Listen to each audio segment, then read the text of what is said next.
theyeshiva.net.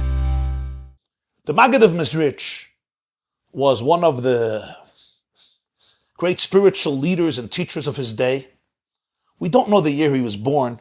We do know the year he passed away. Yutes Kislev Tavkuf Lamed Gimel 1772. The end, December 1772. The 19th of Kislev Tavkuf Lamed Gimel 5533.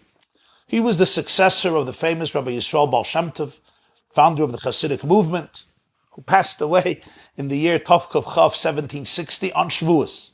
The Baal Shem Tov passed away on Shavuos, and 1 year later, he was succeeded by his student, Rabbeinu Doiv Ber, the Rebbe, known as the Maggid of Mezrich, because he lived in Mezrich, which is a little city in the Ukraine.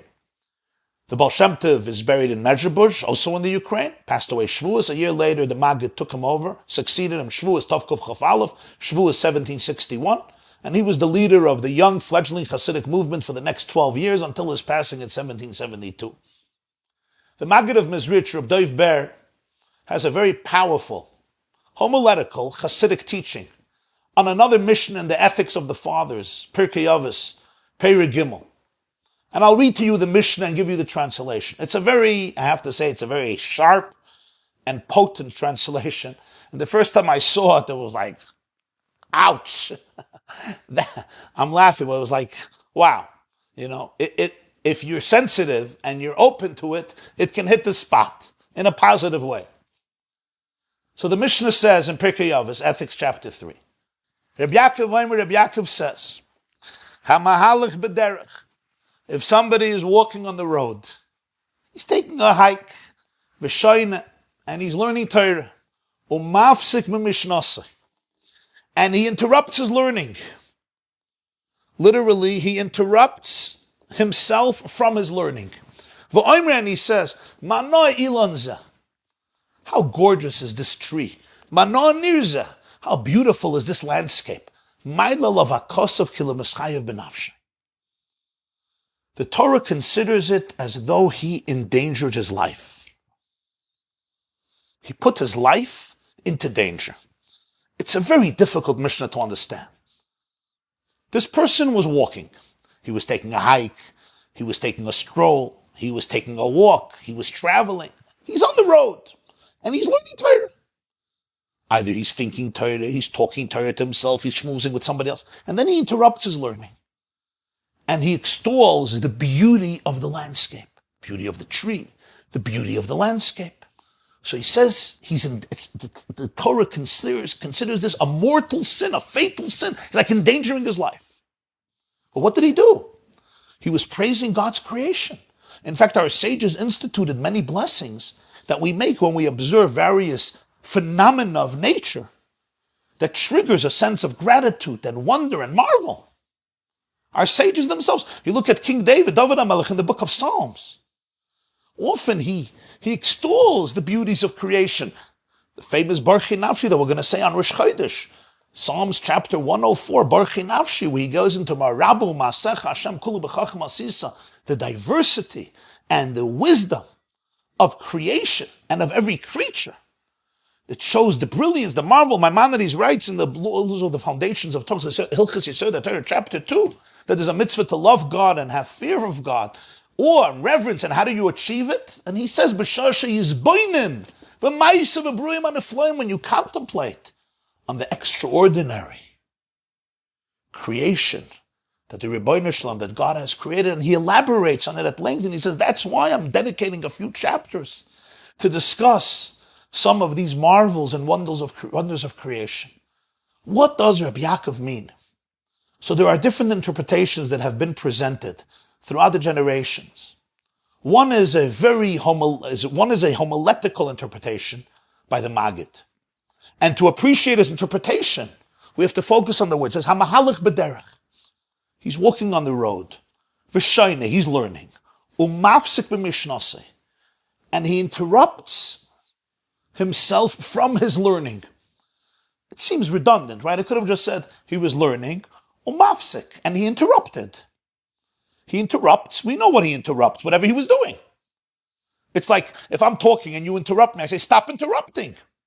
I don't have to say what you're interrupting. It's obvious. It says he was walking on the road, v'shayin, and he was learning, umafsik, and he interrupted, and he said, how beautiful is this tree? The word memishnase seems superfluous. Furthermore, the word umafsik is also superfluous. Could have just said, he was walking on the road, and he was learning, and he says how beautiful the tree is. Obviously, in order to say that, he interrupted his learning. So obviously, those two words in the Mishnah are the key words that really capture the essence of what Rabbi Yaakov is teaching us. And then why does the Mishnah say, he says how beautiful this tree is, how beautiful this landscape is, these two examples that are used? What is the meaning of this? So the Mezritcher Maggid says, the idea is that he's a mahalach b'derech. He's walking on the road of life. He's on the path of life. He says, and he's learning Torah. Umafsik mimishnasoi. Not he interrupts his learning. It doesn't say umafsik mishnasoi. Umafsik limude. It says umafsik mimishnasoi. Says the Maggid, he's walking on the road. And you know what derech is? He says, hoylech b'derech hayosha.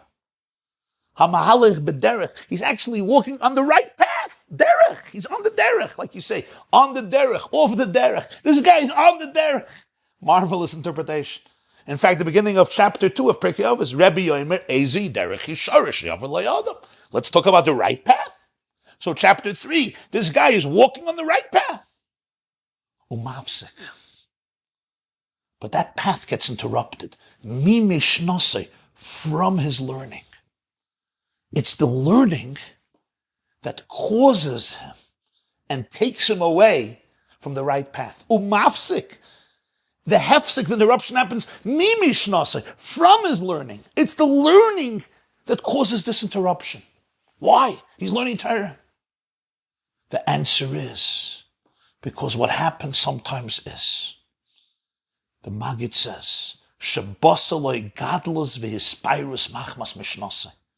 The learning, instead of refining him and turning him into a humble human being and into a gorgeous human being and into a sensitive human being, the learning sometimes causes him a sense of arrogance, a sense of vanity, a sense of futile pride, a sense of arrogance, a sense of I'm holier than thou, superior to everybody else. Instead of learning Torah, causing me to be able to see the divine inside of me, and therefore to see the divine within every single person, turns me into a person who's more menschlich, who's more empathetic, who has more compassion, who has more kindness. What happens is the opposite. The learning itself causes me to lose the divine plot. It takes me away from the essence of Torah. Hillel told a non-Jew who came to him and says, teach me the whole Torah when I'm standing on one leg. Shabbos, Daf Lamed Aleph, Tractate Shabbos 31. Teach me the whole Torah standing on one leg. How long can you stand on one leg for? Let's say 30 seconds. Hillel says, I don't need 30 seconds. I'll give it to you in 5 seconds.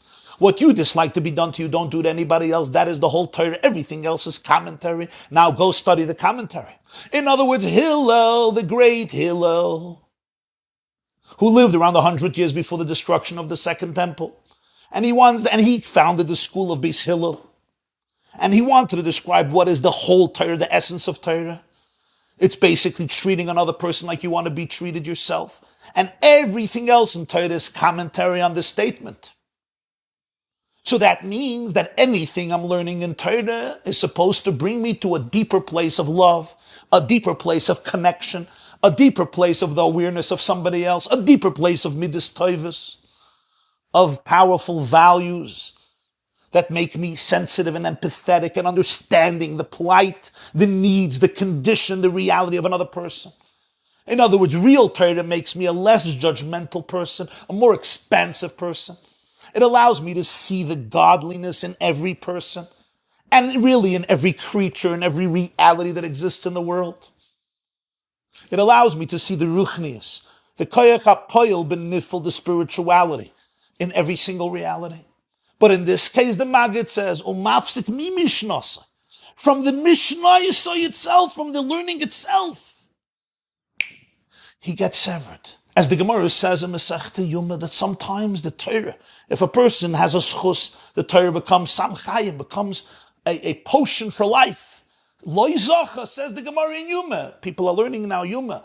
Ayim Beis, I think. Lo yizacha, nasas lo yisama mavas. If a person doesn't have the merit, the Torah becomes lethal, it becomes poisonous. Torah is poisonous? No.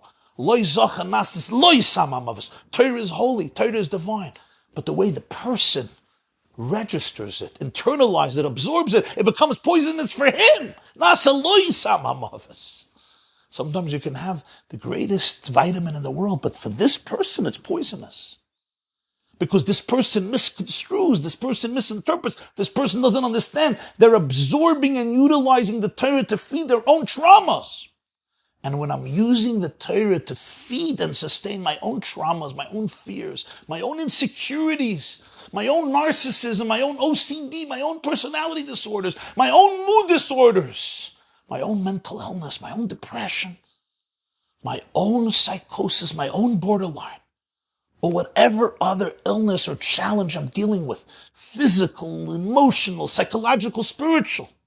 And instead of seeing the Torah as a blueprint to help me deal with my struggle in an honest and authentic and vulnerable way, I use the Torah to cover up my insecurities, to cover up my issues, to cover up my problems, and to despise and loathe anybody who challenges my ego.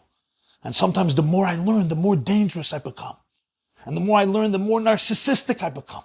And the more I know, the more impossible I become. Because, look at me, I'm so knowledgeable, and I have so many sources, and I'm even called a Talmid Chacham. I'm a great Torah scholar. And in the name of that, I can be dismissive. I can be arrogant. I can be abusive. I can be insensitive. I could sometimes be obnoxious and rude. Oy, oy, oy. What happens now is I took the divine potion for life, and because of my inability, my incompetence, my unwillingness to confront my egos, my insecurities, my own traumas, I now impose it on Torah. I turn the Torah into a destructive force because of the way I'm using it. Okay, I went off a little bit here. Back to the Maggid. Umafsik mimishnosa. So here's a person that leaves the right path. Umafsik. This path gets interrupted, mimishnosai, because of the learning, from the learning, as he says, machmas mishnosai, the learning itself causes him a futile sense of arrogance. This sometimes happens to people. It's very sad. It's also very pathetic. I use religion itself. I use my scholarship and my learning and my Torah itself to live a life that is completely contrary to the whole spirit of Torah, to the Weltanschauung of Torah, to the whole message of Torah. The whole message of Torah, Hillel says, is to see the godliness in every person, to bring out the best in people, never to treat somebody in a way that you don't want to be treated. It's a great principle of Torah. And the Maggid says, you know how this is expressed? This person says, Mano ilonzeh, how beautiful is this tree? Mano nirza, how beautiful is this landscape? He says, what is he talking about? The Mishnah here is intimating something. The Torah compares a person to a tree. In Parshas Shoftim, Book of Deuteronomy, Odom eitz hasodeh. Person is a tree of the field. The Navi Yirmiyahu, Jeremiah, compares the person to a landscape. He says, Niru lachem nir. I want you to plow yourself and turn yourself into a landscape before you plant. So the Maggid says the sages were very sensitive to the language of Tanakh. This is an intimation, this is a remez, this is a hint. This person, as a result of his learning, umafsik, he gets cut off from the right path, he gets cut off from the shayna, from the learning because of the learning. And he's now busy saying, Manoi ilon zeh. How beautiful is this tree? In the words of the Magen, Al atzmoi oimer kein believe. But he's talking about himself. He develops this selfishness, this narcissism, this foolish sense of boastfulness, thinking about himself. I'm at the center of the world. How gorgeous is this tree? Talking about himself. A person is a tree. How gorgeous is this landscape? Talking about himself. He's endangering his life spiritually and therefore physically. Meaning, he's completely endangering his life, his soul, because the essence of the soul is that it's humble, it's divine, it's a chelik elokam, it's part of a larger whole, it's part of a larger, greater picture, it's part of infinity. And the worst thing, the greatest enemy to experiencing infinity, to experiencing truth, to experiencing a higher reality is the sense of arrogance, which usually results in insecurity, which usually results in more arrogance to be able to cover up my insecurity. So he says, when the focus becomes how beautiful I am, how gorgeous I am, the person is now obsessed with self-consciousness. What do I look like? And what do they think of me? And how am I doing? And what type of reputation I have? And a person cannot liberate himself or herself from self-consciousness. And the more I learn, the more self-conscious I become. And the more hubris, and the more self-inflation, and the more haughtiness, and the more selfishness. How gorgeous I am. It's a gorgeous tree, a gorgeous landscape. Don't confuse this with recognizing your qualities. It's very important for a person to have a recognition of their qualities and their virtues and their milas. Chafetz Chaim used to say, Lashon Hara, not only not about others, you don't speak gossip about yourself either. It's important to have awareness of who you are and what your contribution is and what your strengths are. But the Maggid is talking about a person who allows the learning itself to turn them into a character that is really suffering from a lot of haughty vanity and futile hubris. Mano ilon zeh, mano anir zeh, maila lavakosov ki'ilu mischayev benafsh.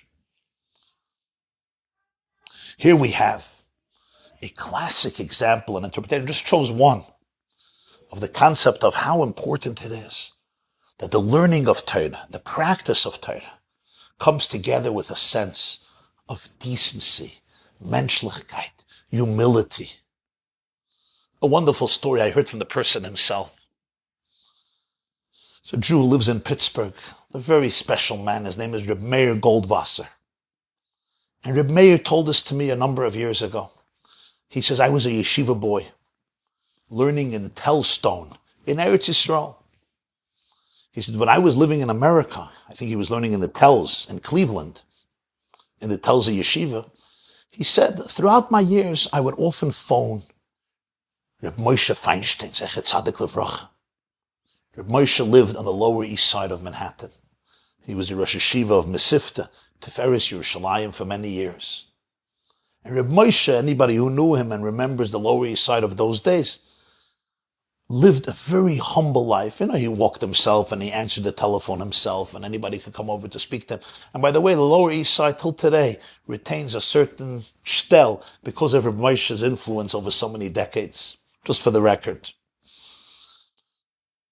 And he says, I was learning in Tellstone and I had some halacha question. So I thought to myself, let me call up Reb Moshe. And I had the number to his apartment. And Reb Meir tells me, and I ring. And Reb Moshe picks up the phone. And he says, hello. He was mimicking, hello? And then I hear from his voice. I just woke him up. And I realized, I'm in Israel. And I was calling in the morning. And I forgot that in New York, it's 2 or 3 in the morning. I called Reb Moshe in the middle of the night, literally schlepped him out of bed, woke him up. He's like, hello? Reb Meir says, I was so embarrassed. I said, Oyan Shuldikt, I apologize, I'm calling you from Israel. I didn't realize I'm waking up. The Rosh Yeshiva in the middle of the night. I'm sorry. And I'm about to hang up. Reb Moshe says, no, don't hang up. Don't hang up. But I need a few minutes. Wait on the phone, I need a few minutes. And Reb Meir said, I felt so bad, and I understood. He probably wanted to wash his hands make the blessings. He's going to answer a question. He probably wanted to make a berachas Torah, a blessing that we make in the morning before we start learning Torah. He took a few minute break. Whatever it was that he needed to tend to, it took quite a few minutes. He comes back to the phone. He apologizes for the delay. And he says, how can I help you? And I ask Reb Moshe the question, the shayla. And Reb Moshe listens. And he gives me an answer. Great. I thank him. And he says, give me your address. I would like to have the address where you are at. And I'm wondering, why does he need my address? And then I thought maybe Reb Moshe has a custom that everybody who asks him a question, he might write down the question and the answer, and perhaps he mails it to the person who asked, so the person will have it in writing. That was my speculation, perhaps why he's asking me for my address, but I didn't ask questions. I gave Reb Moshe my address. He took it down. I said goodbye. I thanked him. He said goodbye, and I hung up the phone. A few weeks later, Reb Meir tells me, mail comes to me in yeshiva, Reb Moshe Feinstein. I open up the envelope. It's a check with a little note. And Reb Moshe says, I have to apologize. You called me. And I kept you on the phone for quite a few minutes. And I know that it's an expensive call. You were calling from Israel. Remember, a lot of people don't even understand what I'm talking about in 2021. But you have to understand that in the 1970s, a call from Israel to New York was very expensive. And every minute that you were on the call was expensive. It cost money. So Reb Moshe said, and because you waited on the phone because of me, so therefore, and I found out how much money it probably cost, so I'm sending you a check here for this money that I owe you because of the amount of minutes that I made you wait until I got back onto the phone after you phoned me. And Reb Meir Goldwasser tells me, he says, Rabbi, why? I call this person in the middle of the night. I wake him up. I wake him up. Yeah? Some people would get upset, would hang up the phone on me, would give me a piece of their mind. Okay, he didn't. He sends me money because he made me wait on the phone. Of course, because I woke him up in the middle of the night and he had to tend to some needs and do some stuff before he got on the phone. It teaches you about a person. It gives you perspective. It teaches you about what Torah does to a person. I shared once a story. I heard this last time I was in Israel, a little before Corona. A Yid from Bnei Brak. He tells me that the Ponevezher Rav, Rabbi Yosef Shlomo Kahneman, Zecher Tzaddik Livracha, as you know, he built in Bnei Brak orphanages for orphan children. He had for boys, he had for girls. And one of these orphanages had a bunch of girls who were orphaned. They didn't have parents. And a Jew comes to the Ponevezher Rav one day. And he says, Ponevezher Rav, we have a big problem. What happened? These girls were growing up. And they would have Friday night meals together in their home where they lived. And you know what happens, right? They're having meals. And they started to sing. And they were singing loud. And this neighbor hears the girl singing. So he comes to the Ponevezher Rav. And he says, you have to stop this. It's not right. Kol b'yishav. I'm not letting hear women sing. I'm not letting hear girls sing. And I'm the neighbor. And they sing loud. Tell them, no singing at the Shabbos meals. There's neighbors. I'm not letting hear them singing.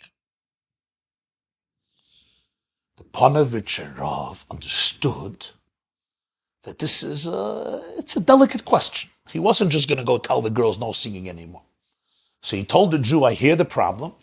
Allow me to consult with the Chazon Ish. Chazon Ish was still alive. Rabbeinu Avram Yeshaya Karel Zecher Tzaddik Livracha, he passed away. Kislev Yudalet, Cheshvan or Kislev, the end of 1953. So he was still alive. He went to the Chazon Ish to consult with him. What's the proper response? And he starts telling the Chazon Ish, obviously in Yiddish, they were talking Yiddish. He tells him the story. And the story is basically, there's these girls in the orphanage who Friday night are singing songs, and the neighbor hears them, and he gets upset, and he comes running to. As he's telling the story about these girls singing, Chazon Ish interrupts the Ponevezher Rav Kahneman in the middle of the story, and he says, Azoi, a sapsure teuve, the Meidlich singen, the Meidlich freien sich eine mit der andere, the Meidlich feiern Shabbos. Wow. What good news you're giving me. How special this piece of information. These girls, orphans, grew up without fathers, without mothers, and yet they have reached a point in life where they can celebrate together. They feel that they can trust life enough to be able to express it in song and melodies and jubilation. They have the joy and the giggle of life has been restored to them to the point that they can celebrate Shabbos together and sing. Wow, this is such positive, powerful news. The Ponevezher Rav couldn't even get himself to finish the story and ask the question. The response was very obvious. You're dealing here with orphans. They lost everything. Friday night they come together and they found within themselves the stamina and the vitality to enjoy life, to rebuild their lives with friendship, with camaraderie, to enjoy Shabbos, to sing songs together. What an extraordinary moment to celebrate. Now you'll ask me a question. The Chazon Ish and the Ponevezher Rav didn't know about the issue. They knew about the issue very well. But the point is, you have an issue, go to shul. Finish your meal. The girl starts saying, go to shul, learn Shagasarya, learn the Sivis HaMishpat, learn Choshen Mishpat, learn Baba Basra, Masechta Chulin, if you want it to be Erevin or Psachim or Masechta Yuma, until 2 a.m, and then you'll come home to sleep. If that's not even good enough, move for Shabbos to Yerushalayim. You'll figure it out.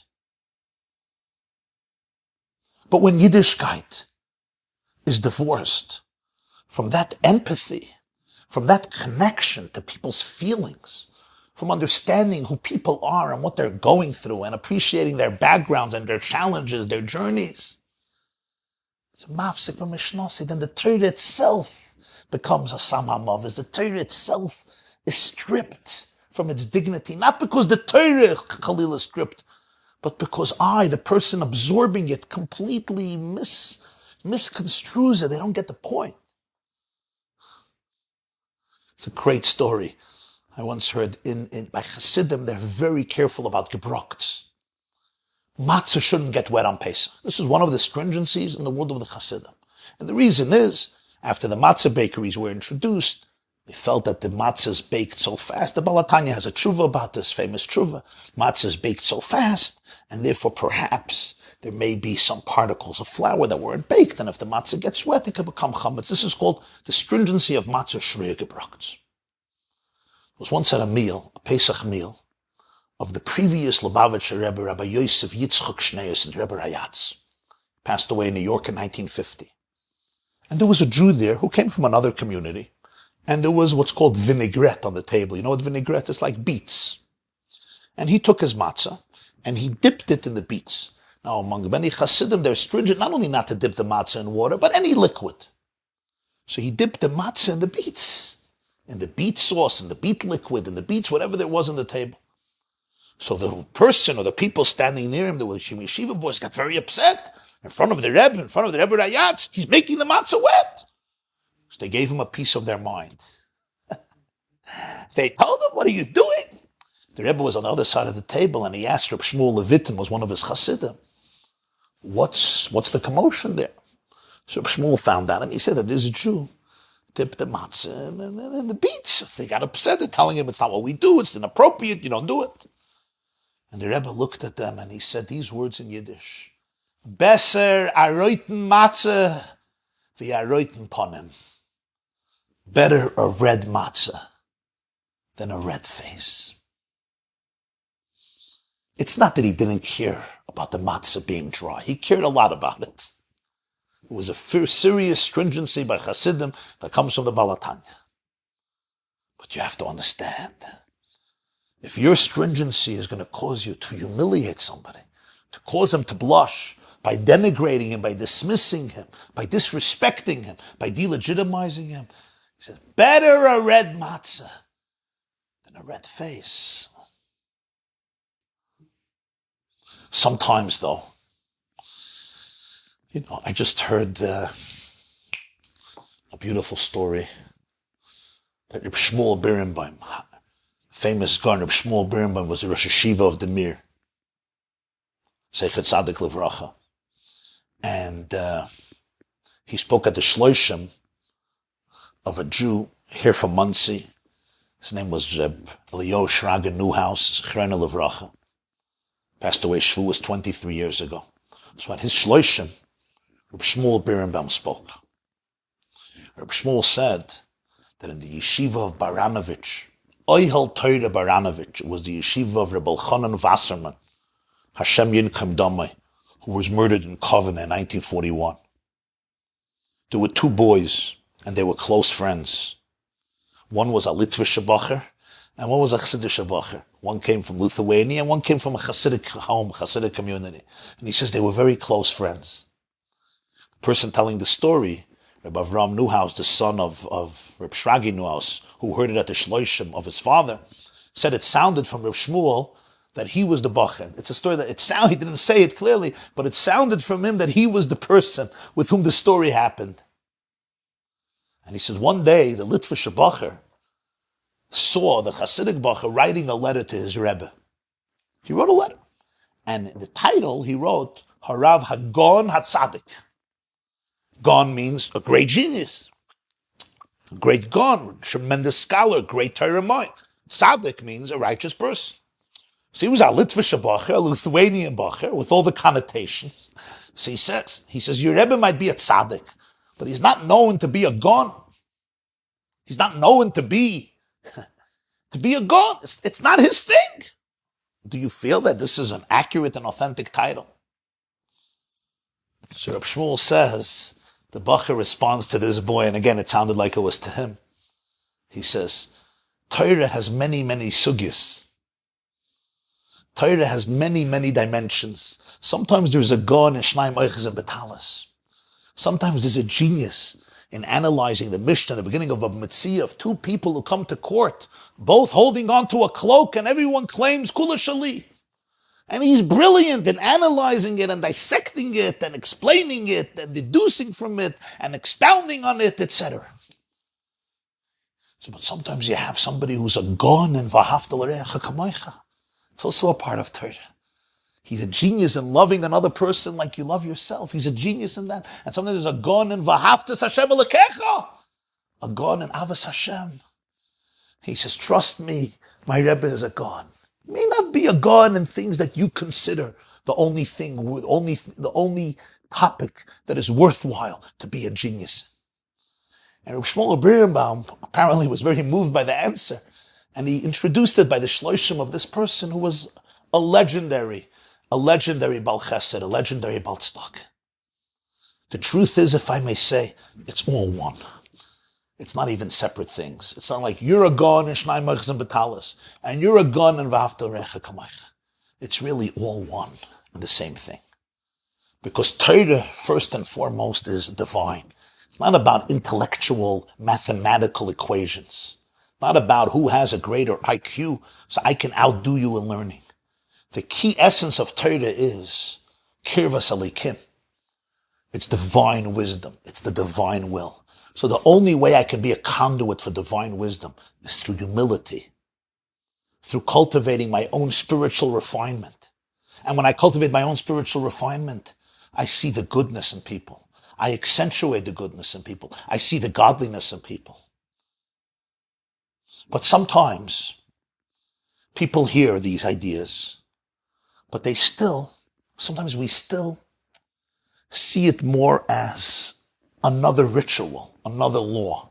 It's part of a checklist to check off, which means you'll say, okay, today I did this mitzvah, checklist. I also did chesed. I also did kindness. That itself can be robotic. It's like almost a forced form of kindness. Torah wants me to be menschlich, so right now I'm going to behave as though I'm empathetic, as though I'm sensitive. How do we teach to ourselves and how do we teach people that love to another person is organic? It's natural, it's innate. I think women have it much more natural than men for two reasons. First of all, the way God created them.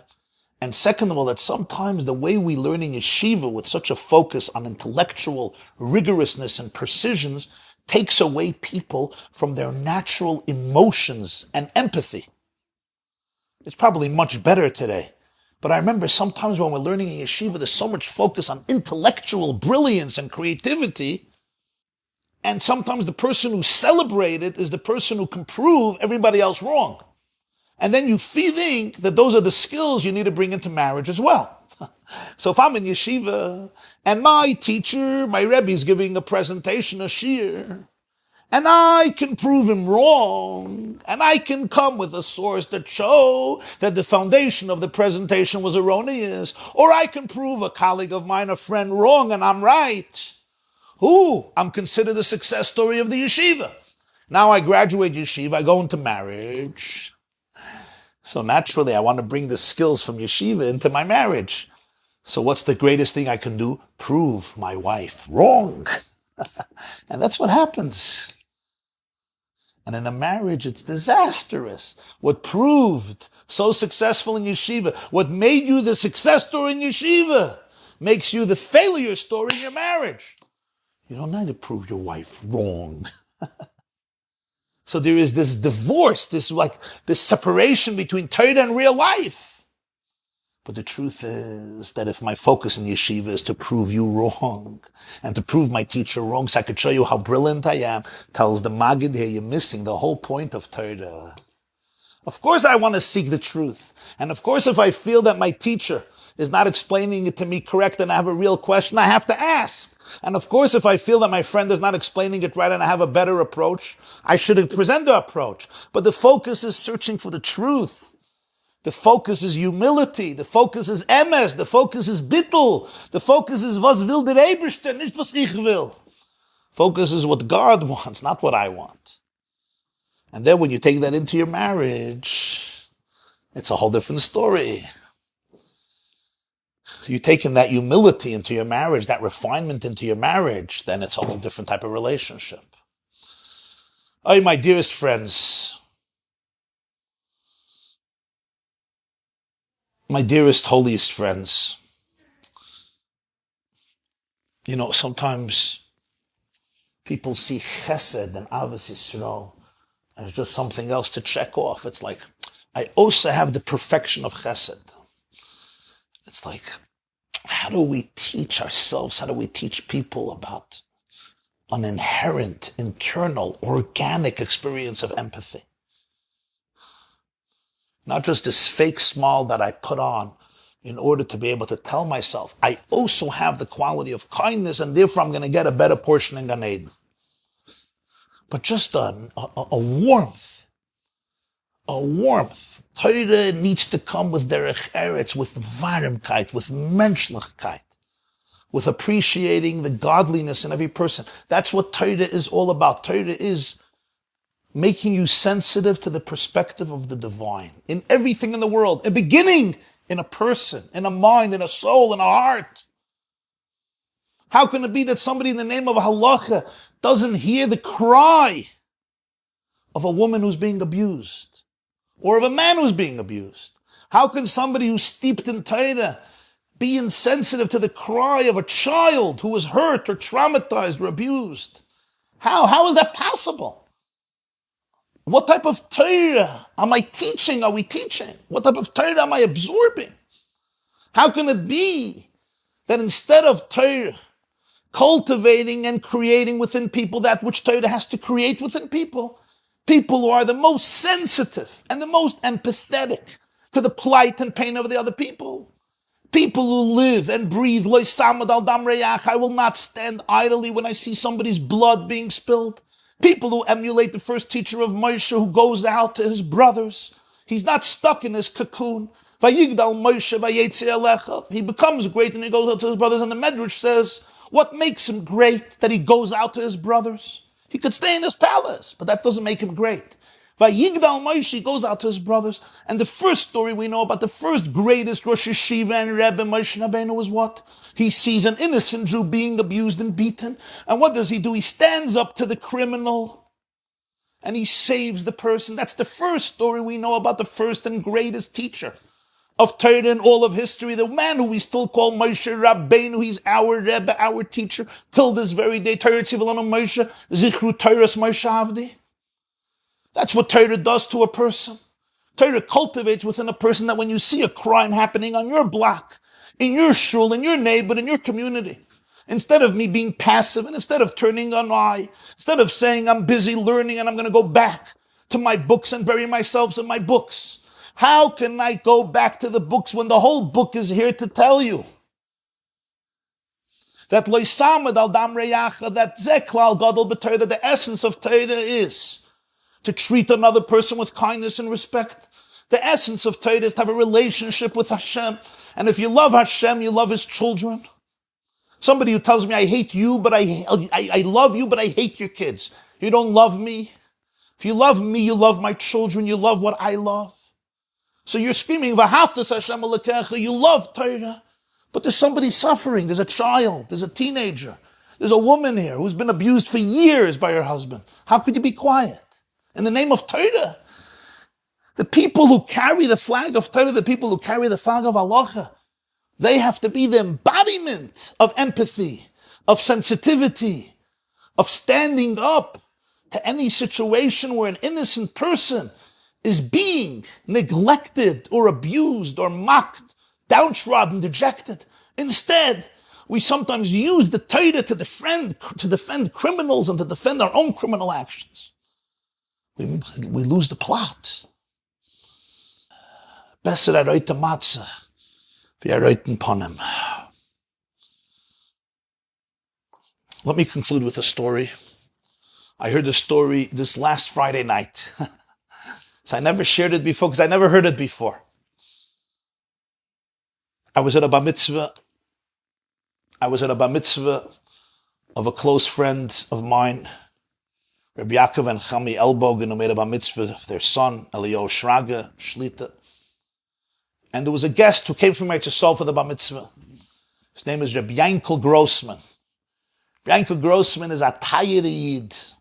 He grew up in Batei Varsha in Jerusalem, together with his brother, Rabbi Yitzchak David Grossman from Migdal HaEmek, Migdaler, with their father in Batei Varsha, Bistral Grossman, Rosh Hashiva of Karlin, a big gun, a big Talmud Chacham. And Rabbi Yankel Grossman tells me a ma'isa that he saw with his own eyes. He said it was 1980. And he came for 1 year to learn by the Lubavitcher Rebbe in Toim Chetmimim in Brooklyn, the Crown Heights section of Brooklyn. He learned there as a yeshiva bacher for a year, 1 year before he got married. And he says it was Friday night, late Friday night, midwinter, beginning of 1980. And those of you who know the cold winter nights of New York City, with the wind blowing, the temperature could sometimes go to 10, 20 below zero. He says it was such a night. Rabbi Yankel told me, to me, it felt 30 below zero. Whether it was 30, it was 20, it was 15, it was Friday night. He says it wasn't just cold. It wasn't just cold. Sigvan, ice cold. You stood a few minutes outside and you felt that you can't take it anymore. He says it was late at night and the Lubavitcher Rebbe came out of his room in shul where he would sit and learn Friday night late, and he was walking home. The Rebbe would walk home very quietly himself. He didn't like fanfare and drama, but there were 3 boys who on their own would walk far away from the Rebbe at a distance, just, so the Rebbe shouldn't be alone late at night, walk alone in the street. So they would walk behind him, but it was a pretty significant distance. Now, the Rebbe wasn't dressed for the weather. He didn't have a scarf. He didn't have earmuffs. He didn't have gloves. No Erev there. He had his kapota, his bekisha, and he had a simple wool coat and his hat. He says he walked out. It was so cold, he says. He tells me 30 below zero. And he was one of the boys who was walking behind. The Rebbe would walk home. It was a nice walk. It was from Eastern Parkway and Kingston Avenue to President, between Brooklyn and New York Avenue, if you know the geography of Brooklyn. He says, in the middle of the way, a woman walks over to the Lubavitcher Rebbe. And it's late at night, so there's nobody there. There's no gaboyim, there's no assistants, there's no mishamshem, nobody to run the show. And she starts talking to the Rebbe. And he tells me, Rabbi Yankel tells me, A half an hour. He said, I felt so bad. It was so cold. But she was talking, she was asking this and asking that, and the Rebbe spoke to her outside Friday night on the way home, late at night, for a half an hour. And the Bachrim, he says, we're quite upset. We're quite upset. And when she was to finish, we would give her a piece of our mind with no holds bars, tell her exactly what we think about her behavior. First of all, it's Friday night. The Rebbe's on the way home to his wife. They didn't have children. The Rebbe would eat himself with his wife, Rebbe Tzachayim Mushke, for decades. I don't know if you know, that's interesting. There was no Tish, there was no Fabrengen. Friday night was the Rebbe and his wife alone for decades. Maybe there was a relative, would sometimes come very rarely. There were not many relatives who survived. So that's first of all. Second of all, the weather. The Rebbe wasn't 20 years old. He was a man, he was almost 80 years old. And a year earlier, 77, he suffered a double massive heart attack. What you call menschlichkeit. The weather was freezing, and the Rebbe wasn't dressed. He wasn't in a down coat with one of the Ukrainian fur hats, that go down with 3 scarves, with earmuffs, with nothing. With Uggs, no Uggs. I don't know if you know, he had torn shoes. It was not, he had torn shoes. You could see the socks on the back of the shoes were torn. He tells me the Bachrim were very upset. A half an hour, or at least it seemed like a half an hour to him, I should say. I don't know if it was exactly a half an hour. Finally, she finished talking. And they thought, okay, what do you say? Baruch Shepatrani, right? Baruch Shepatrani. And the Rebbe would walk home and go to his Rebbetzin. And the woman starts walking towards them. And suddenly they see the Rebbe is not walking. He turns around and he's staring at her and at them, waits till she passes them. Now, of course, they're not going to scream at her in the presence of the Rebbe, because he told me he was looking at us. Very, very focused eyes. And he waited till she passed us. So Rabbi Grossman tells me, Yankel tells me, he says, Rabbi Jacobson, I thought she's going to pass us and he's going to walk home. But I knew that the Rebbe was afraid, justifiably, that we're going to go after her. And we are going to give her such rebuke and musar. He said, so the Rebbe stood and did not move and waited until she got to her house. We couldn't catch up to her. She walked and walked and walked. He says, I don't know if it was a half a mile or a mile. He just waited and looked.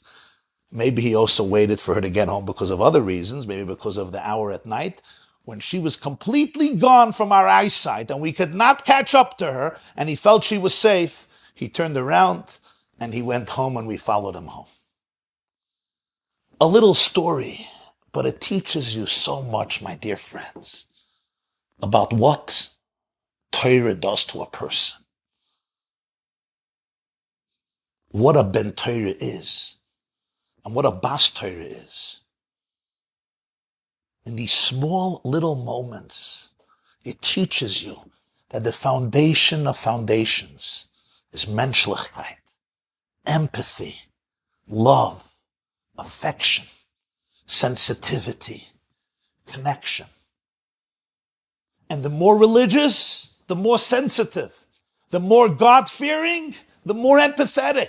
The more frum, the more you see godliness in every person and in every situation. This is the derech eretz that Chazal say is not just the introduction for Torah, but it imbues Torah with the divine dignity that we, the nation that was given the Torah, ought to introduce to ourselves, our homes, our community, and the world at large, until that moment when this truth will emerge in its full glory. The oneness that connects all of us and connects the whole world. B'mheira b'yameinu, amen. Thank you. This class is brought to you by theyeshiva.net. Please help us continue the classes. Make even a small contribution at www.theyeshiva.net/donate.